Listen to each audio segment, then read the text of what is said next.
저희가 지난주부터 사명선언문 핵심 가치 시리즈 설교를 하고 있고요. 지난주에는 성령 충만이 먼저입니다 라는 제목으로 말씀을 나누었습니다. 아마 우리 중 누구도 성령 충만을 원하실 거라고 생각을 합니다. 그러면 어떻게 우리가 성령 충만을 구할 수 있는지, 어떻게 성령님을 경험할 수 있는지 오늘은 좀 그 얘기를 함께 나눠보려고 합니다. 오늘은 성령에 관한 두 번째 설교로 약속의 성령이라는 제목으로 말씀을 나눠보려고 합니다. 우선은 제 목소리가 이런 것을 먼저 사과를 드립니다. 찬양을 좀 했더니, 기도했더니 성도님들 저를 위해서 기도해 주실 때 하나님이 제 성대를 강질로 바꿔주시든지 아니면 좋은 찬양 인도자를 보내주시든지 뭐라도 하나 결정을 내주시기를 기도해 주시기를 부탁드립니다. 오늘 본문은 에베소서입니다. 에베소서는 잘 아시는 것처럼 옥중서신이죠. 사도 바울이 옥에서 갇혀서 사랑하는 에베소 교인들을 생각하면서 썼던 글입니다. 요즘 시대에도 사실 옥에 들어가면 힘들 텐데 사도 바울 시대에는 얼마나 힘들었을까요? 그럼에도 불구하고 사도 바울이 에베소 교인들을 너무나 사랑하는 그 마음으로, 그 사랑으로 꾹꾹 담아서 한 절 한 절을 써 내려간 것이 바로 에베소서입니다. 그 사도 바울의 목자의 마음이 절절하게 느껴지는 게 바로 에베소서라고 할 수 있죠. 당연히 제가 사도 바울과 비교할 수는 없지만 제가 매일매일 우리 성도님들을 위해서 가장 많이 기도하는 것, 중보하는 내용은 바로 이런 내용입니다. 하나님, 우리 사랑하는 성도님들, 지금 현실의 어려움에 부딪힌 성도님들, 또 건강의 어려움에 부딪힌 성도님들, 또 억울한 상황에 있는 성도님들, 하나님께서 바울 사도가 경험했던 그 구원의 감격, 현실의 모든 것을 이겨낼 수 있는 그 복음의 능력이 우리 성도님들 삶 가운데 체험되어져서 그 모든 현실의 문제들을 뛰어넘을 수 있는 우리 성도님들 되게 해달라고 기도하고요. 또 한 가지 기도하는 것은 오랫동안 신앙생활을 해오면서 그냥 교회만 드나들고 있는 그런 신앙생활 되지 않도록 정말 예배를 드릴 때마다, 하나님을 섬길 때마다 정말 뜨거운 감격으로 하나님을 예배하는 예배자들 되게 해달라고 계속해서 날마다 가장 많이 기도합니다. 이것이 성도님들을 향한 저의 중보이죠. 제가 생각할 때 우리 인생에 가장 불쌍한 것이 있다면 경제적으로 어려움을 겪거나 건강에 어려움 겪는 것, 그것도 너무 힘든 일이죠. 그런데 신앙인으로서 바라보면 가장 불쌍한 일은 뭐냐면 하나님을 제대로 알지 못하고 신앙생활하는 게 저는 가장 불쌍한 일이라고 생각합니다. 사실 이 땅에서 정말 우리가 오래 살아야 100년 살 텐데 그 100년의 삶을 마치면 우리에게 어떤 삶이 주어집니까? 영원한 삶이 주어집니다. 이 100년과는 비교할 수도 없는 그 영원한 삶이 어떤지 우리가 이 100년 정도 80년, 90년, 100년을 살아가면서 그것을 경험하고 누리며 살아가는 그 은혜가 우리 삶 가운데 있어야 되지 않겠습니까? 그래서 저희 목사들이 농담 삼아 하는 이야기가 있습니다. 정말 목사들 중에서 가장 불쌍한 목사가 누구냐? 성도님들 5명, 10명 그렇게 예배하는 분들이 불쌍할까요? 어렵긴 하지만 불쌍하진 않습니다. 불쌍한 사람이 누구냐면 성령 충만 없이, 성령 도움 없이 목회하는 목사들이 가장 불쌍하다고 생각합니다. 그래서 저희 동기들끼리 그냥 모여서, 목사들끼리 모여서 그냥 재밌는 얘기할 때 농담 삼아 그렇게 얘기합니다. 친구야, 너는 성령 충만 없이 목회해라 라고 따뜻하게 격려해 주곤 합니다. 목사들이 아니라 별로 감이 안 오시죠? 굉장히 이거는 저주와 같은 말인데 친구들끼리 그렇게 놀고 있습니다. 그런 면에서 성령님의 일하심은 우리 모두에게 목사이든 또 성도이든 중요한 일입니다. 이런 마음으로 오늘 에베소서의 본문을 보면 성령님의 일하심이 어떤 모양으로 나타나는지 우리가 알 수 있습니다. 사실 우리 인류의 구속사, 하나님이 구원 역사를 성부 하나님께서 계획하시고 지금까지 이끌어가고 계시죠. 그리고 성자 예수님께서 그 구원의 문을 십자가의 달림을 통해서 열어주셨습니다. 성부 하나님께서 구원의 길을 계획하시고 인도하셨고 성자 예수님께서 그 구원의 문을 순종함으로 열어주셨는데, 문제는 뭐냐면 우리가 그 구원의 문을 알 수 있는 지혜도 영적인 눈도 없다는 것이 우리의 현실이고, 설령 하나님께서 우리에게 그 구원의 길을 열어주셨다고 할지라도 그 구원의 길을 걸어갈 수 있는 믿음이나 실력이 없는 것이 우리의 현실 아닙니까? 누군가 우리 옆에서 그 구원의 길을 걸어갈 수 있도록 도와주는 분이 필요한데, 그분이 바로 성령님이라고 하시는 겁니다. 고린도서 12장 3절 말씀에 또 성령으로 아니하고서는 누구든지 예수를 주로 시인할 수 없느니라. 그래서 우리에게 성령님이 필요한 거예요.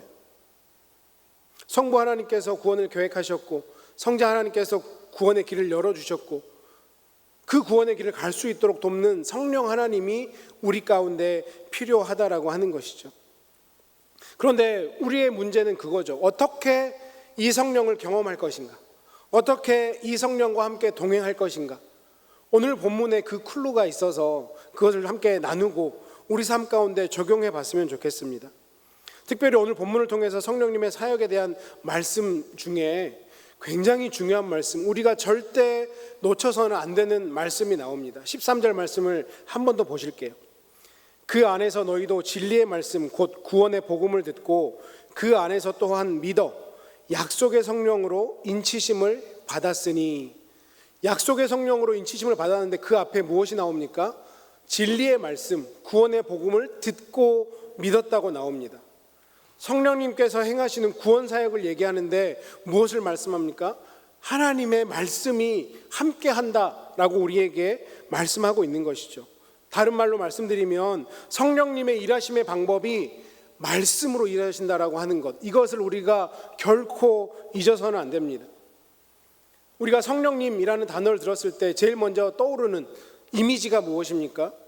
성령님 하면 왠지 이것은 뭔가 이모셔널한, 감성적이거나 감정적인 것과 연관돼서 우리가 많이 생각나지 않습니까? 성령님을 예배나 집회 때 만나면 눈물을 흘리고 가슴이 뜨거워지고 콧물도 흘리고 그렇게 뜨겁게 기도하는 것, 이것이 성령 충만이라고 우리가 대부분 알고 있죠. 맞습니다. 그것이 성령 충만입니다. 성령님께서 우리 마음 가운데 찾아오셔서 그런 은혜를 경험하게 하시는데, 그러고 말고 성령 하나님의 일반적인 일하심의 방법이 말씀이라고 오늘 우리에게 전하고 있는 거죠. 그렇게 우리가 뜨거움이나 신비한 체험을 경험한 뒤에도 반드시 말씀으로 나아가서 그 말씀의 바탕이 된 성령 충만을 우리가 구해야 된다라고 하는 것입니다. 왜냐하면 사도행전 10장 44절에 뭐라고 말씀합니까? 베드로가 이 말을 할 때 말씀 듣는 모든 사람에게 내려오시니 라고 말씀합니다. 성령이 언제 내려왔어요? 말씀 들을 때 내려왔다는 거예요. 우리가 성령 충만하고 싶으면 우리는 대부분 어떤 것을 계획합니까? 내가 뜨겁게 기도하기 위해서 막 기도원에 올라가고 성령 집회하는 곳에 올라가고, 또 그 성령 집회하는 데 가서 뭔가 나름 신령하다는 사람들한테 머리 드밀어 가면서 내 머리에 축도 한 번만 해달라고, 안수 한 번만 해달라고, 그러면 성령 충만이 오는 걸로 생각하는데, 성경은 그 어디에도 능력 있는 사람에게 안수 받아야 성령 충만이 온다고 얘기하지 않아요. 대부분 성경에서는 성령님이 나왔을 때는 말씀이 함께 나옵니다. 우리가 말씀 앞에 나아갈 때, 이 말씀이 기본이 되고 바탕이 될 때 성령 충만이 우리에게 임한다라고 성경은 말씀하고 있어요. 그러면 우리가 성령 충만을 위해서 우리가 해야 되는 일은 무엇입니까? 하나님 앞에, 말씀 앞에 나아가야 돼요. 성령 충만을 위해서 하루에 1시간 기도하는 거 너무 잘하시는 일입니다. 그런데 1시간 기도하셨으면 1시간 말씀 보셔야 된다는 거예요.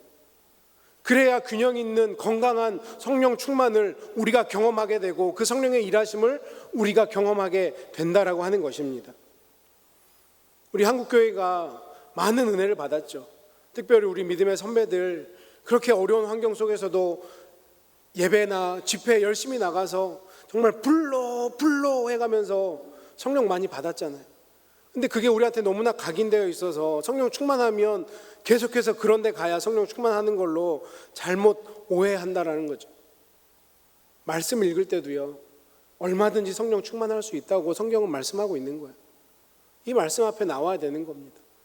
그래서 성령이 일하심을 얘기할 때 성경 많은 부분에서는 말씀으로 역사하셨다라고 우리에게 얘기하고 있는 겁니다. 우리가 교회를 하다 보면 어떤 열심히 하는 분에게 칭찬해 주려고 더러 이런 얘기를 합니다. 아우, 당신 없으면 우리 교회가 안 돌아가. 당신 없으면 우리 교회가 안 돼. 들어보셨죠? 열심히 안 하셨습니까? 아마 한 번쯤은 들어보셨을 것 같아요.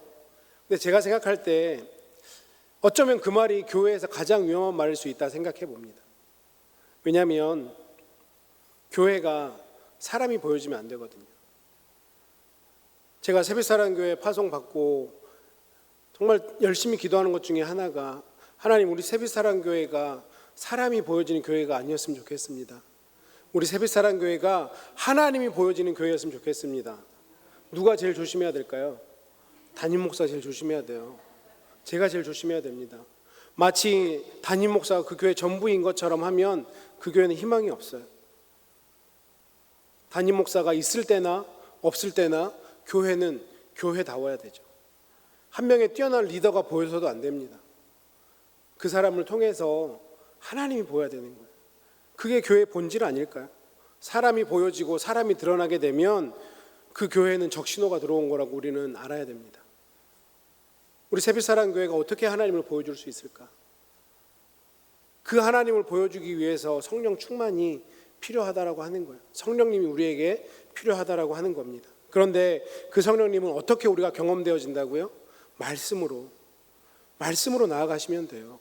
날마다 말씀 앞에 나아가서 말씀을 묵상하시고 그 말씀을 읽을 때 오순절 다락방에 성령이 임했던 것처럼, 베드로의 말씀을 들을 때 초대교회 교인들이 성령을 경험했던 것처럼 우리가 이 말씀을 듣고 말씀을 묵상할 때 성령님께서 내 안에 좌정하시고 일하시고 역사하신다는 사실을 믿고 말씀 앞에 나아가시는 저와 여러분이 되셨으면 좋겠습니다. 성령님이 일하시는 교회, 말씀이 보이는 교회입니다. 말씀을 사랑하는 우리 새빛사랑교회가 됐으면 좋겠습니다. 오늘 본문에서 성령과 관련해서 굉장히 중요한 표현이 등장하는데, 첫 번째는 제가 전해드린 말씀이고요. 그런데 13절 하반절에 봤더니 성령님을 어떻게 소개하냐면 약속의 성령이라고 소개합니다. 약속의 성령. 왜 성령님을 약속의 성령이라고 소개할까요? 1차적인 이유는 예수님께서 부활 승천하실 때 내가 너희에게 성령을 보내주겠다 약속하셨고, 열흘 만에 초대교회 교인들이 함께 모여서 예배할 때 그 성령을 받았기 때문에 약속의 성령이라고 소개합니다. 그러면 이 시대를 살아가는 우리들에게 왜 이 성령님이 우리에게도 약속의 성령이 되는 걸까? 왜냐하면 마찬가지로 우리가 회개하고 주님 앞에 나아가서 성령을 구하면 모든 심령 가운데 성령을 부어주겠다라고 우리에게도 동일하게 약속하셨기 때문에 이 약속의 성령이라고 우리에게 소개하고 있는 거죠. 약속되었다라는 게 무엇입니까? 개런티 되었다는 거죠. 우리가 원하면 얼마든지 받을 수 있다라고 하는 겁니다. 우리가 성령님을 구하면 우리 삶 가운데 찾아오셔서 역사하시겠다라고 하는 겁니다. 아울러 13절에서 성령님과 관련해서 중요한 단어가 하나 더 나오는데 인치심이라는 단어입니다. 인친다라는 말 잘 아시죠? 도장 찍는다는 얘기잖아요. 이 인친다라고 하는 것은 어떤 때 사용하느냐? 내 소유인 것을 확정할 때 사용합니다. 고대 사회에서 주인이 자기의 소유인 가축이나 노예에게 쇠로 달근 그 불도장을 찍어요. 도장을 찍습니다. 그게 인치는 거죠. 그러면 그 가축이, 그 노예가 내 것이다, 내 소유로 확정하는 겁니다. 성령님이 우리에게 인치셨다라고 하는 건 무엇입니까? 우리가 하나님의 소유로 확정이 되었다는 얘기입니다. 저와 여러분이 하나님의 것이라고요. 안 기쁘십니까? 저와 여러분이 하나님의 것이라고요. 그런데 왜 하나님의 소유가 되었다는 것이 중요하냐?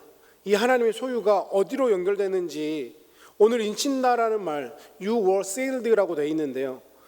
고대 사회에서 이 주인이 자기의 문서에 씨를 하면 주인 말고는 그 어떤 사람도 그 씨를 떼낼 수가 없습니다. 주인만 떼낼 수 있어요. 이게 무슨 얘기입니까? 우리가 하나님의 소유되었다라고 하는 것은 하나님만이 우리의 인생을 결정하고 인도할 수 있다는 거죠. 다른 말로 하면 하나님이 우리의 인생을 보호하신다, 보관하신다, 이런 뜻이 있다는 것입니다. 그렇기 때문에 이 하나님께서 우리를 인치셔서 하나님의 백성 삼으신 것이 우리에게 중요한 거죠. 이것이 우리에게 기쁨이 되는 이유가 바로 거기에 있는 것입니다. 고린도후서 1장 22절 말씀에 보면 우리를 인치시고 보증으로 우리 마음에 성령을 주셨느니라 라고 말씀합니다. 인치심이 어떤 효과가 있어요? 우리를 보호하시고 보증하신다라는 효과가 있는 거예요. 그래서 이 성령의 인치심, 성령님이 우리 삶 가운데 찾아오시고 우리와 함께 하시는 게 중요하다라는 거죠. 이 보증이란 단어가 오늘 우리가 읽은 본문 14절에도 똑같이 나옵니다. 이는 우리 기업의 보증이 되사라고 되어 있죠.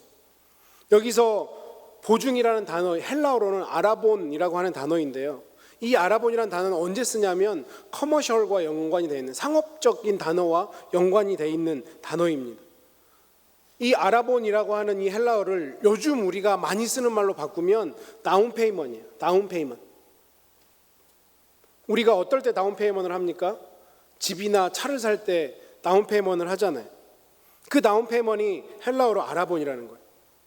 이 아라본이라고 하는 단어가 성경에 두 번 더, 신약 성경에 두 번 더 등장하는데, 하나는 앞에서 말씀드렸던 고린도후서 1장 22절이고요. 고린도후서 5장 5절에도 아라본이라는 단어가 나오는데, 곧 이것을 우리에게 이루게 하시고 보증으로 성령을 우리에게 주시는 하나님이시라. 다시 우리 본문 14절로 넘어가면 그 보증을 하나님께서 우리에게 주셨는데 어떤 보증이냐면 이는 우리 기업의 보증이 되사라고 나오잖아요. 그런데 헬라어를 그대로 번역하면 저기 이는의 이 성령은 우리의 기업의 보증이 되사입니다.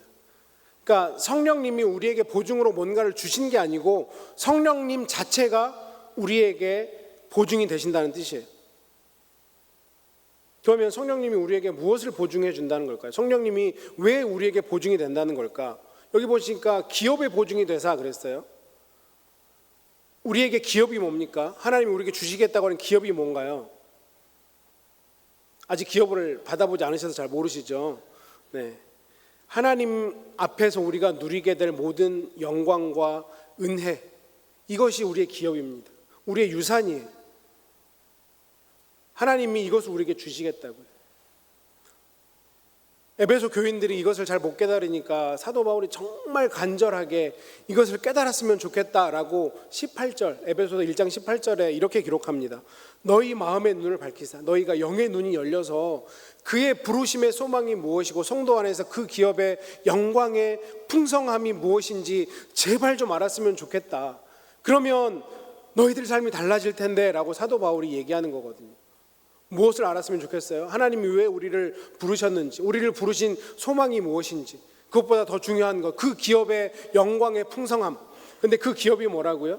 우리가 하나님께 받게 될 그 유업, 그 축복, 하나님 나라에 가서 언젠가 우리가 하나님 앞에 서게 될 때 그 땅 가운데서 누리게 될 그 놀라운 축복이 기업인데, 그 기업의 풍성함이 얼마나 많은지, 얼마나 놀라운 건지 성령님이 보증이 되셨다고요. 성령님이 우리 안에 계셔서 그 영광의 풍성함을 우리가 알게 하셨다는 거예요.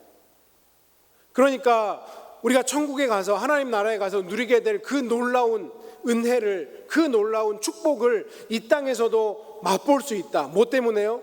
성령의 인치심 때문에. 성령님이 나의 보증이 되어서 내 마음 가운데 있기 때문에 우리가 이 땅 가운데서도 하나님의 나라를 경험할 수 있다라고 하는 거예요.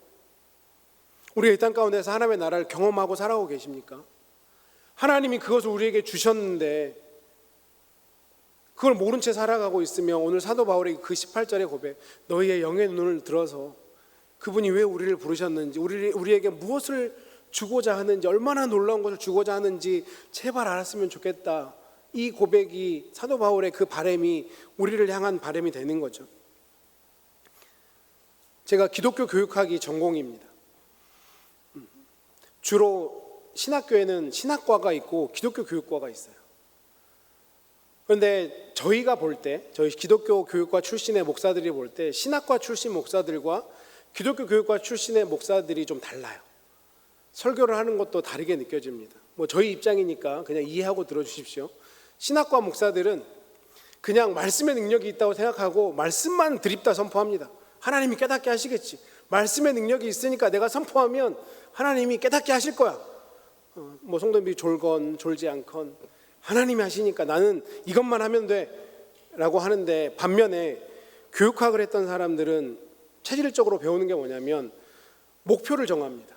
그리고 그 목표를 달성하기 위해서 어떤 수단과 방법을 써야 되는지 계속해서 연구하는 게 교육학도들이 하는 거거든요. 기독교 교육학도 당연히 그런 것들을 합니다.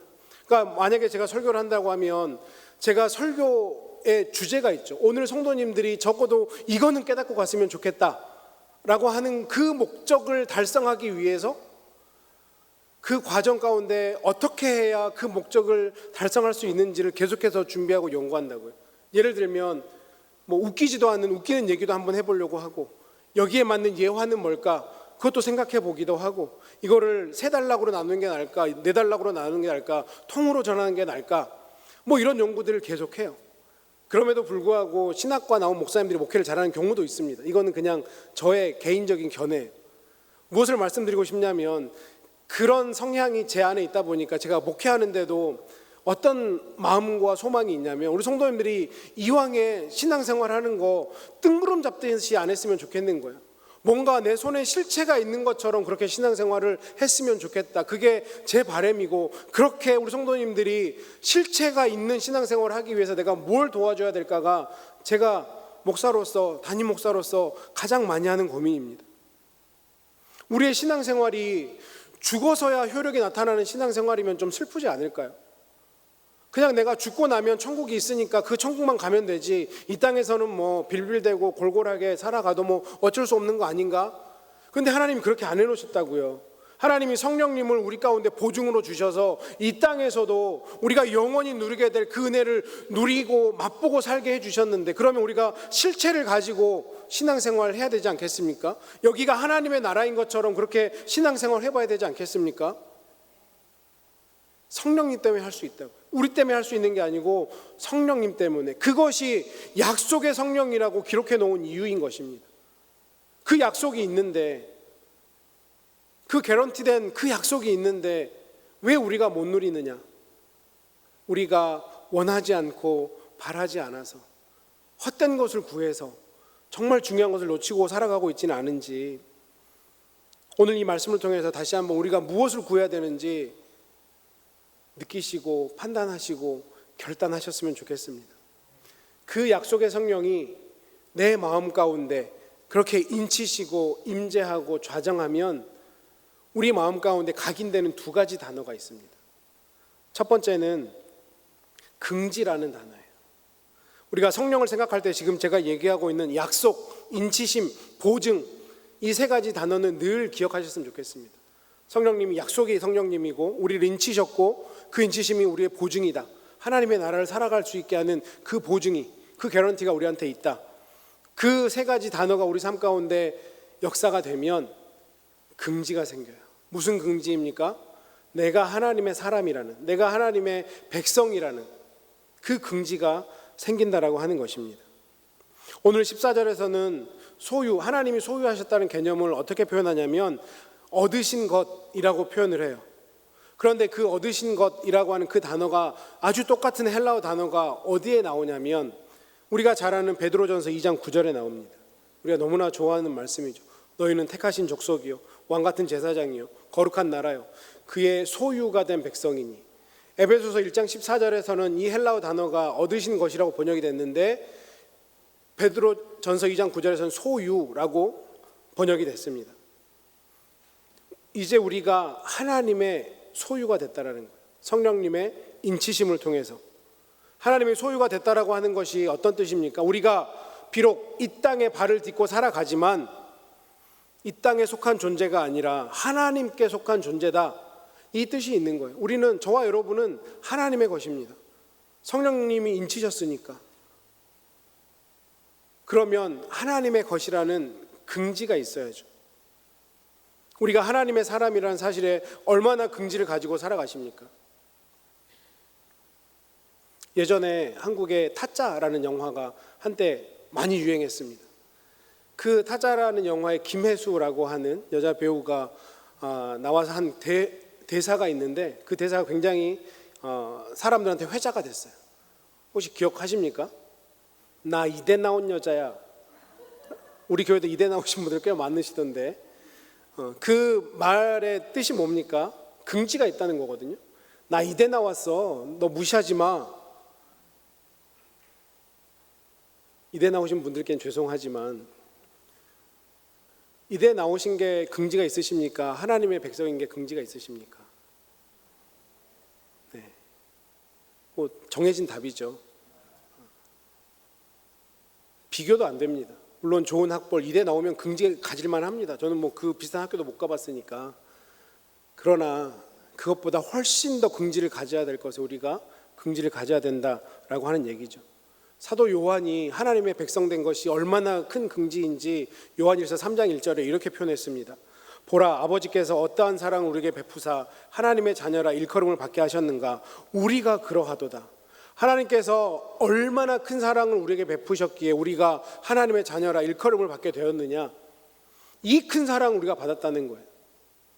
웬만한 좋은 학벌, 웬만한 좋은 잡, 이것보다 훨씬 더 긍지 있어야 되는 게 내가 하나님의 사람이라고 하는 것, 이 긍지로 우리가 살아가야 된다라고 하는 것입니다. 이 긍지가 있으면요, 우리 삶 가운데 어떤 유익이 있냐면 우리 삶을 무너뜨리려고 계속해서 찾아오는 그 어떤 유혹 앞에도 우리가 이 긍지 때문에 내가 하나님의 자녀인데, 내가 하나님의 그 놀라운 사랑으로 십자가의 은혜로 하나님의 백성이 되었는데 나를 유혹하고 나를 쓰러뜨리려고 유혹하는 그 사단은 물러가라라고 자신 있게 얘기하고 그 유혹에서 우리가 승리할 수 있는 거죠. 어떤 유혹 앞에도 우리가 흔들리지 않는 그 능력이 내가 하나님의 백성이라는 긍지에서 올 수 있다라고 하는 것입니다. 그런데 오늘 이 시대 많은 교회들에게 아픈 일들이 일어나는 그 이유가 하나님의 자녀라는 긍지가 없기 때문은 아닐까요? 목사가 부끄러운 자리에 빠지고 장로 권사가 장로 권사답지 못한 모습에 세상 사람들이 아유 장로 권사 뭐 별거 없네 라고 손가락질하는 그 손가락질을 받는 이유가 내가 하나님의 자녀라고 하는, 내가 하나님의 백성이라고 하는 그 긍지가 있었으면 그 모든 유혹들로부터 이겨낼 텐데 그게 없기 때문에 그 부끄러운 자리에 우리가 가고 있지는 않은지. 그렇다면 우리가 그 하나님의 백성이라는 긍지를 회복해야 된다라고 하는 것입니다. 나는 하나님의 백성이다. 하나님께 나를 인쳐주셨고 나를 소유 삼아 주셨고 하나님의 보호 아래 하나님께서 보증 성령님을 내 삶 가운데 보내셔서 나를 보증해 주셨다. 그러니 세상의 악한 것들, 추악한 것들 내 앞에서 물러가라. 나는 그런 것들에 흔들리지 않는 하나님의 사람이다 라는 긍지로 살아가시는 저와 여러분 되셨으면 좋겠습니다. 두 번째로 우리 마음에 이 성령님의 인치심, 성령님의 보증이 있으면 소망이라는 단어가 저는 각인된다고 생각합니다. 성령님이 우리의 보증이 되신다고 했는데 이 보증이 어떻게 소망으로 연결이 될까요? 보증이라는 단어는 아라본이라는 단어라고 그랬습니다. 요즘 말로 하면 영어로 하면 뭐라고요? 다운페이먼입니다. 다운페이먼. 우리가 언제 다운페이먼을 낸다 그랬습니까? 집을 사거나 차를 살 때 다운페이먼을 내죠. 제가 미국 처음 와서 유학생활은 지난주 설교에 말씀드렸는데 정말 다 무너져가는 차를 5,000불 주고 사서 한 5년간 열심히 고치면서 탔습니다. 그런데 더 이상 이제 그거를 탔다가는 시간도 돈도 더 많이 들게 생겼어서 차를 하나 사야겠다. 그래서 이제 꿈에 그리던 제 인생 첫 차를 사러 딜러샵에 갔습니다. 제가 타던 그 차를 트레이드인 하려고 맡겼더니 500불 준대요. 얼마 안 되는 금액이죠. 그래서 그 500불만 다운페이를 내면은 매달 내야 되는 금액이 너무 커지니까 그때 저랑 아내 둘 다 유학생이었으니까 큰 돈은 없고 그래도 저희 수중에 피같이 아껴놓았던 2,000불 정도를 더 다운페이를 해서 그렇게 차를 샀던 것 같아요. 그런데 제가 샀던 차가 그때 혼다 어코드였는데요. 제가 냈던 다운페이가 10%도 안 됐을 것 같아요. 차 전체 가격에.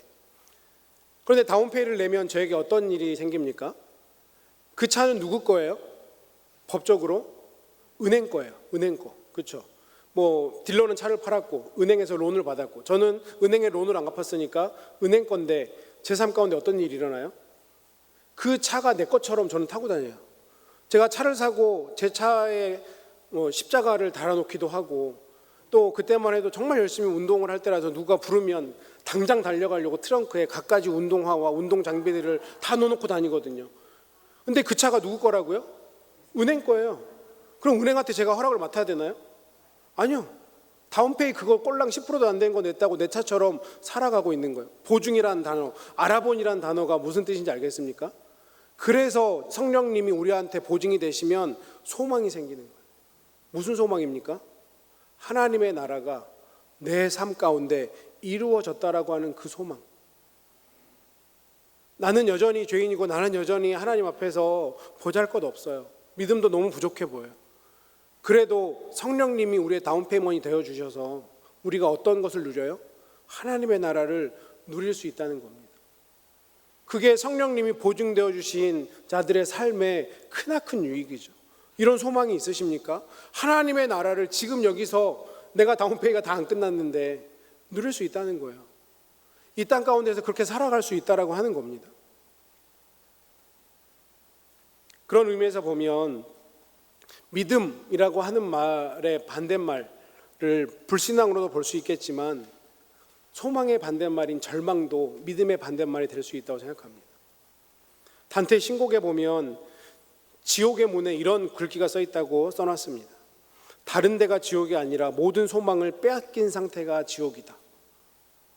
지옥이 어디라고요? 우리가 죽어서 가는 곳이 아니라 내 삶 가운데 모든 소망을 빼앗겨버리면 우리는 지옥과 같은 삶을 살아간다라는 거예요. 그런데 우리 믿는 자들에게 성령님이 보증되어 주셔서 소망이 각인되어진다면 우리는 이 땅에서도 천국을 살아갈 수가 있는 거죠. 성령님이 임하시면 우리 삶에 소망이 생겨납니다. 잃어버렸던 희망이 회복된다라고 하는 거예요. 지옥 같았던 삶에 소망이 찾아옵니다. 하나님의 나라를 경험할 수 있는 소망이 찾아오는 거예요. 지금 모두가 어려운 시기라고 얘기합니다. 한 달 앞을 내다볼 수 없습니다. 내가 여기서 어떻게 살아가야 될지 때때로 답답하기도 하실 수도 있을 겁니다. 그런데요, 성령님의 은혜로 우리가 하나님의 사람이라면 하나님의 사람으로서의 긍지가 생기고 소망이 생기면 세상은 어떻게 돌아가든지 하나님이 나를 보호하시고 보증하시고 책임지시니까 이런 환경 속에서 나는 하나님 나라를 살아갈 수 있다라고 하는 그 믿음으로, 그 담대함으로 살아가야 된다라고 하는 것입니다. 그런 면에서 우리가 교회를 구분할 때 좋은 교회, 나쁜 교회 이렇게 구분하는 것보다 성령님이 주시는 소망이 있는 교회와 그 소망이 없는 교회로 구분해 볼 수도 있을 것 같습니다. 교회는 날마다 당연히 하나님께서 주시는 성령님의 인치심을 통해 주시는 그 소망이 있어야 되는 것 아니겠습니까? 그 소망이 결국은 교회를 하나 되게 하실 겁니다. 동질성을 갖게 할 거예요. 우리가 비록 다 같이 힘든 시절을 살아가지만 우리는 하나님의 백성이고 하나님이 주시는 그 소망으로 오늘 하루를 살아갈 수 있으니 당신과 나 더 힘내봅시다 라고 하는 그 동질성으로 교회가 하나 될 수 있는 겁니다. 사실 모든 교회가 마찬가지지만 교회 안에 자세히 뜯어보면 얼마나 문제가 많고 또 독특한 분들도 많이 계십니까? 제가 담임 목사로 왔는데 아마 한 번쯤은 박 목사 저런 면도 있네 라고 생각해 보지 않았나요? 박 목사 좀 독특한 것 같네. 저까지는 괜찮습니다. 사모는 어떻습니까? 여러분 기존에 못 보던 사모 캐릭터 아닌가요? 우리 사모 되게 이상해, 우리 교회 한번 와봐 이렇게 전도하지 않으십니까? 좋은 쪽으로 좋았으면 좋겠는데 저랑 제 아내만 그럴까요? 여러분은 다 괜찮으실까요? 하나님 보시기에는 그저 그런 존재들이에요. 목사인 저도, 사모인 제 아내도 우리 모두가 때로는 독특하고 때로는 고집도 세고 때로는 들이받으려고 하고, 그럼에도 불구하고 우리가 하나 될 수 있는 이유가 뭡니까? 성령 하나님 때문에. 성령 하나님이 우리에게 긍지와 소망을 주셨기 때문에 우리가 그 삶을 살아갈 수 있다는 거예요. 우리의 어떠함이 아니라 하나님의 은혜로 살아갈 수 있다라고 하는 것입니다. 올해 우리 교회표 함께 지어져 가는 교회, 그 말씀 생각나십니까? 너희도 성령 안에서 하나님이 거하실 초소가 되기 위하여 그리스도 예수 안에서 함께 지어져 가느니라. 저 말씀의 답이 어디 있냐면 성령 안에서 있어요. 성령 안에서. 우리는 함께 지어져 갈 수 있는 실력이 없어요. 믿음이 없어요. 근데 성령 안에 있으면 함께 지어져 가는 거예요. 그래서 저희 교회가 사명 선언문을 지으면서 가장 앞에 성령의 역사 안에서라고 하는 구절, 그 구절을 먼저 놓는 이유가 거기입니다. 우리가 희망이 아니라 성령님이 우리의 희망 되어 주시고 보증 되어 주시고, 그래서 우리 가운데 성령님으로 인한 긍지와 소망을 가지고 하나됨을 이루어 나가면서 하나님의 나라를 이루어갈 수 있다라고 하는 것, 이것이 우리 모두의 동일한 목표가 되었으면 좋겠습니다. 이번 한 주간 성령 충만함을 꿈꾸며 나아가십시오. 그래서 말씀을 가까이 하고 기도의 자리에 나아가시면 성령 충만함 하나님께서 허락해 주신다고 약속하셨어요. 보증하셨습니다. 우리 모두가 그 성령 충만함을 경험하며 하나님의 나라를 누리며 살아갈 수 있는 존재들입니다. 이번 한 주간 그렇게 뜨겁게 하나님을 바라고 뜨겁게 하나님의 말씀을 묵상함으로 기쁨으로 희망으로 소망으로 살아가시는 저와 여러분 되시기를 주님의 이름으로 축원합니다.